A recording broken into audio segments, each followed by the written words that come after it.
नमस्कार मित्रों, मैं हूं दीपक कुमार रथ और उदय इंडिया डिजिटल में आप सबको स्वागत है।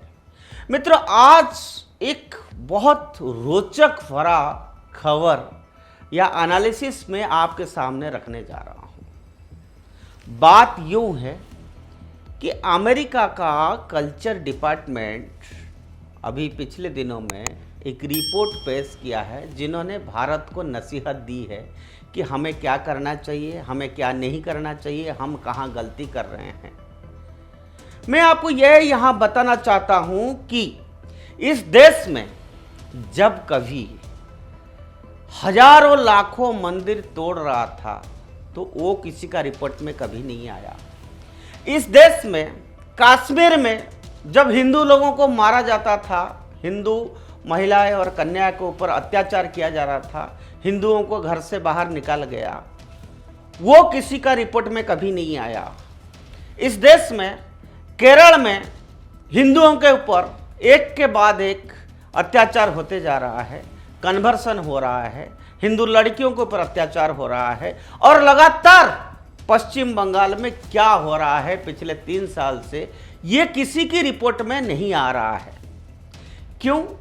क्योंकि जो बाहर की लोग यहाँ बैठ के रिपोर्ट भेजने वाले हैं, चाहे यूएस कल्चर डिपार्टमेंट का हो, चाहे किसी का भी हो, और वो उनका एजेंट के नाते काम करते हैं, ना कि वो यहाँ से कोई न्यूट्रल या सच इंफॉर्मेशंस वहाँ भेजते हैं, जिसके चलते आज इस तरह से रिपोर्ट इंटरनेशनल लेवल पे आता है और भारत की बदनामी होता है। भारत की इमेज को डाउन करने के लिए ये एक प्रयास है। मित्रों, ये बात मैं आज आपको क्यों कह रहा हूं? क्योंकि एक नई खबर आई है। वो क्या है कि अंतर्राष्ट्रीय धार्मिक स्वतंत्रता के लिए अमेरिकी आयोग, यानी जो USCIRF के नाम पे जाना जाता है, उन्होंने अमेरिकी प्रशासन से भारतीय सरकारी एजेंसियों और देश में धार्मिक स्वतंत्रता के गंभीर उल्लंघन के लिए जिम्मेदार अधिकारियों की संपत्तियों को फ्रीज करने, उन पर लक्षित प्रतिबंधन लगाने का आग्रह किया है। लीजिए, ये जो एजेंसी है USCIRF, इन्होंने अमेरिकी कांग्रेस को अमेरिका भारत द्विपक्षीय जो बैठकों है, वो बैठकों के दौरान धार्मिक स्वतंत्रता का मुद्दा उठाने और उस पर सुनवाई करने की भी सिफारिश की है। लो कर लो बात। मित्रों, धार्मिक स्वतंत्रता पर अपनी वार्षिक रिपोर्ट में ये एजेंसियां USCIRF ने अमेरिकी विदेश विभाग से भारत को कई अन्य देशों के साथ साथ धार्मिक स्वतंत्रता की स्थिति पर विशेष चिंता वाली देश के रूप में नामित करने के लिए कहा है। कौन है आप? हमें नसीहत दे रहे हैं आप। इतना ही नहीं मित्रों, इस एजेंसी ने अपनी रिपोर्ट के भारत खंड में आरोप लगाया कि 2022 में भारत में धार्मिक स्वतंत्रता की स्थिति लगातार खराब होती गई। पूरे वर्ष के दौरान राष्ट्रीय, राज्य और स्थानीय स्तर पर भारत सरकार ने धार्मिक रूप से भेदभावपूर्ण नीतियों को बढ़ा दिया और लागू किया, जिसमें धर्मांतरण, अंतरधार्मिक संबंध, हिजाब पहनने और गोहत्या को लक्षित करने वाले कानून शामिल है, जो मुसलमानों, ईसाइयों, सिख और आदिवासियों को नकारात्मक रूप से प्रभावित करता है। ये उन्होंने लिख के भेजा है। हमें इस तरह से नसीहत ये दे रहे हैं। ये जो मैं आपके सामने रख रहा हूं तथ्य, ये इनकी रिपोर्ट है भारत के बारे में। और ये रिपोर्ट क्यों आ रहा है, 2014 के बाद क्यों आ रहा है, अब आप इस बात को समझिए। राष्ट्रीय सरकार ने गैर कानूनी गतिविधियों रोकथाम अधिनियम, जो उसी के तहत निगरानी, उत्पीड़न, संपत्ति के विध्वंस और हिरासत के माध्यम से और गैर सरकारी संगठनों को लक्षित करके आलोचनात्मक आवाजों और विशेष रूप से धार्मिक अल्पसंख्यकों और उनकी ओर से वकालत करने वालों को भी दबाना जारी रखा। आप बताइए कितना सच है, कितना झूठ है। ये यूएससीआईआरएफ ने विदेशी अंशदान विनिमय अधिनियम यानी जो एफसीआरए पर भी आरोप लगाया। यहां यह ध्यान रखना जरूरी है कि यूएससीआईआरएफ 2020 से विदेश विभाग को इसी तरह की सिफारिशें कर रहा है जिन्हें अब तक स्वीकार नहीं किया है भारत सरकार ने। क्यों नहीं किया है, ये सरकार का विषय है। यूएससीआईआरएफ की सिफारिश से विदेश विभाग के लिए अनिवार्य कतई नहीं है और इनकी एजेंसी की डेटा बिंदुओं के एक कमजोर सेट के साथ ऐसा करता है जो चूक से भरे हुए हैं। इतने कमी है उस इंफॉर्मेशन में और उसमें इतने डाउट भी है। आखिर देश हमारा है, हमें तय करना है हमें क्या सही लगता है, हमें क्या गलत लगता है। आप कितना नसीहत दे दीजिए, ये आसानी से अदालती मामलों में देरी को सूचीबद्ध करता है, लेकिन आसानी से इस तथ्य को छोड़ देता है कि असम हाईकोर्ट ने वास्तव में एनआरसी के कार्यान्वयन का आदेश दिया था, न कि सरकार ने। इसके अलावा रिपोर्ट भारतीय ग्रामीणों के लिए गायों की सांस्कृतिक और आर्थिक महत्व को स्वीकार करने में विफल रही है। गोहत्या पर संवैधानिक प्रतिबंध का उल्लेख नहीं किया गया है। यह आसानी से इसी तथ्य की उपेक्षा करता है कि बुलडोजर से गिराए गए घर अवैध और अधिसूचित थे। मित्रों, आश्चर्यजनक रूप से वेरी सरप्राइजिंग टू नो कि यूएससीआईआरएफ जिहादी मुसलमानों द्वारा हिंदुओं के सिर काटे जाने और कश्मीर में उनकी लक्षित हत्याओं का उल्लेख करने में क्यों विफल रहा है। जब कश्मीर में लोग हिंदू मर रहे थे, तब जब आप रिपोर्ट बनाया है, तब यह विषय क्यों उल्लेखित नहीं था, क्यों मेंशन नहीं था, यह भी प्रश्न है।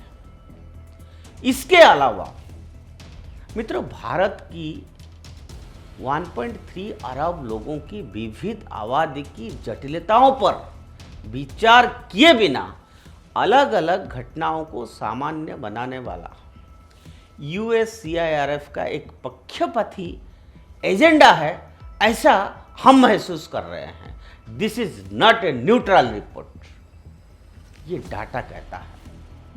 और यह स्पष्ट है कि यूएससीआईआरएफ के नए प्रयासों में आवश्यक निष्पक्षता का अभाव है। उसमें कोई न्यूट्रलिटी नहीं है। मैंने अभी कहा आपको, this is one sided report और यह उनके सच्चे इरादे और जो रिलायबिलिटी, विश्वसनीयता पर भी सवाल खड़ा करता है और ये एक गंभीर विषय है। मित्रों, दुनिया को नैतिक मूल्य और सिद्धांत की सिखाने को कोशिश करने वाले अमेरिका को पहले अपने भीतर झांकना चाहिए।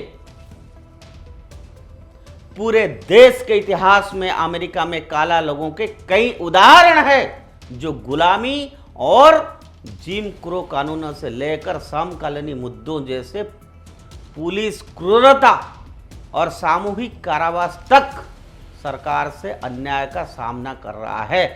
क्या ये नहीं आलोचना होना चाहिए? आप हमें सिखा रहे हैं, हमें नसीहत दे रहे हैं कि हम क्या कर रहे हैं, आप क्या कर रहे हैं अपने देश में।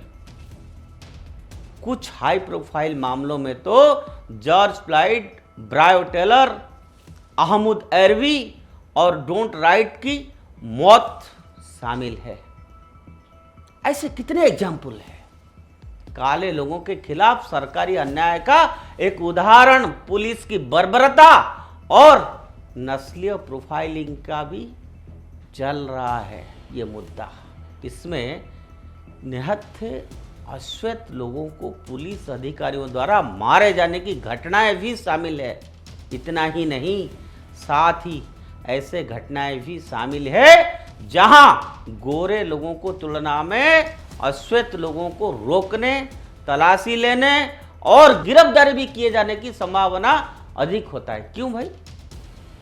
Why this disparity between black and white Americans? और आप हमको क्या नसीहत दे रहे हैं? और मैं बता दूं मित्रों, इसके अतिरिक्त आपराधिक न्याय प्रणाली में भी प्रणालीगत नस्लवाद के मामले सामने आए हैं, जिसमें काले लोगों के लिए असमान व्यवहार और कठोर सजा भी शामिल होती है।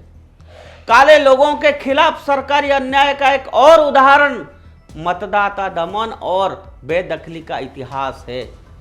इसमें गोरमाइडिंग, वोटर आईडी कानून और मतदाता सूची को शुद्ध रखने जैसे रणनीतियों को भी शामिल है, जो काले मतदाताओं को असंगत रूप से प्रभावित करता है और मत पेटी तक उनकी पहुंच को सीमित रखते हैं। बताइए आप,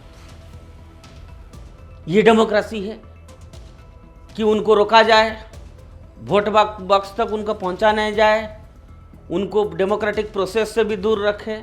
ये सारा चीज आप अपने देश में कर सकते हैं, लेकिन हमें आप नसीहत देते हैं कि हम क्या गलती कर रहे हैं। And the report is very much unbiased as per our analysis, and that I am not talking about our own, but what I am talking that is based on fact.